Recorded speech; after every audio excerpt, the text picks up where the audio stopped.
Viral হয়েছে এই লাইটিংয়ের জন্য।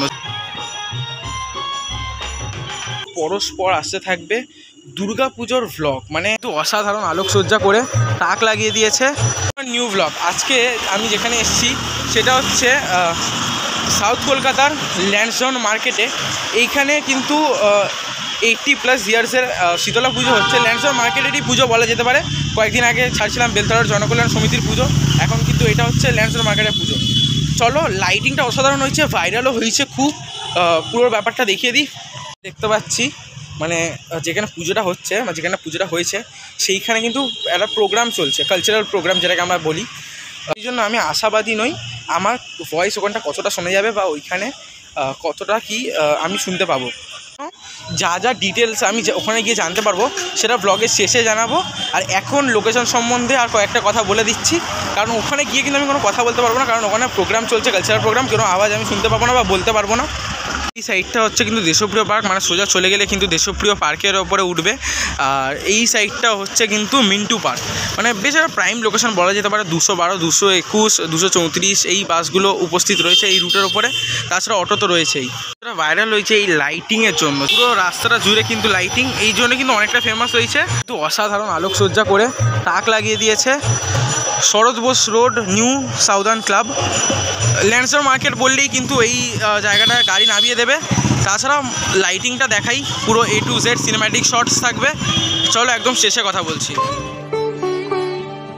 উৎসবের অঙ্গনে আজ সবার আমন্ত্রণ, উৎসবের অঙ্গনে আজ সবার আমন্ত্রণ, উৎসবের শোভালোকে আজ আলোকিত মন, উৎসবের শোভালোকে আজ আলোকিত মন, উৎসবের অঙ্গনে আজ সবার আমন্ত্রণ।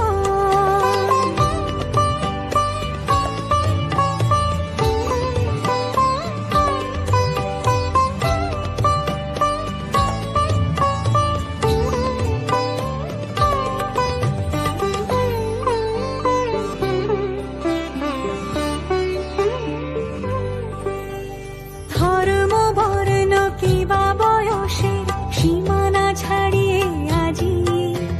অন্য ব্লগের তুলনায় হয়তো ছোট হয়েছে, কারণ ঠিক জায়গাটা আমি পাইনি ভালো করে ব্লগ বানানোর মতো, যেহেতু বাজার পুরোটাই, মানে যেখানে পুজোটা হচ্ছে সেটাও বাজার, যেখানে পুরো লাইটিংটা হচ্ছে সেটাও পুরো একটা বাজার। এই জন্য ঠিক ভালো পজিশনটা ছিল না ব্লগ বানানোর মতো। ব্লগটা একটা ছোটো হয়েছে আমি জানি, তাও আমি দেখানোর চেষ্টা করেছি, নিজে ট্রাই করেছি পুরোটাই। কেমন লেগেছে অবশ্যই আমাকে জানিও।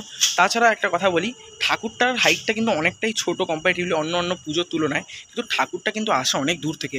হয়তো ঠাকুর দেখে বুঝতে পেরেছো কলকাতার ঠাকুর তো নয়, কৃষ্ণনগরের সাজ ছিল, কৃষ্ণনগরের পুরো স্টাইলের ঠাকুর, অসাধারণ কিন্তু সুন্দর ঠাকুর।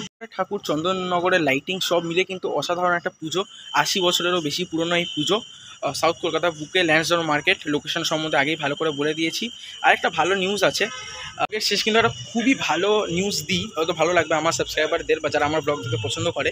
সেটা হচ্ছে এই ব্লগটা ছিল কিন্তু শীতলা পুজোর লাস্ট ব্লগ আমার চ্যানেলে এই বছরে।